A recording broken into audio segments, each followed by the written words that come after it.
When I'm looking for a good butcher, I'm looking for someone that really cares about where the meats come from, provenance, their direct supply, and someone that really knows their stuff. When we moved down to Sussex, our local butcher I went round to see and just to test out. I went into the shop, I asked for a T-bone steak, and Phil the butcher went off. What he did was he went into the larder and then brought out this side of beef, and what he said to me back to me was, "Sorry Dean, you're going to have to wait a week.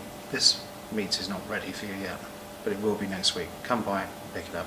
I was very pleased. It showed that this butcher was actually someone that really cared about what they did.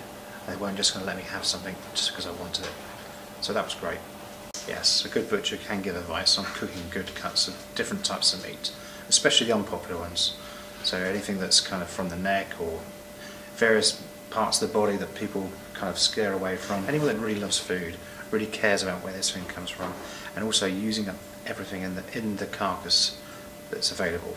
And sometimes some of those meats are not popular, but actually they're probably sometimes the best meats for stewing, for braising, and actually more tastier cuts of meat. Good advice from good butchers tends to be ones that are very personal, smaller shops. The larger shops, the larger commercial range of butchers don't tend to have much time.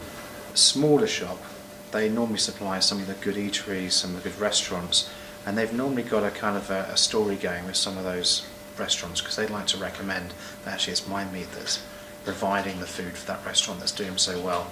This is a dish they do, go and try it out, go and talk to the chef. He's actually sent me a recipe, and that's where local and keeping it local keeps all those great things going.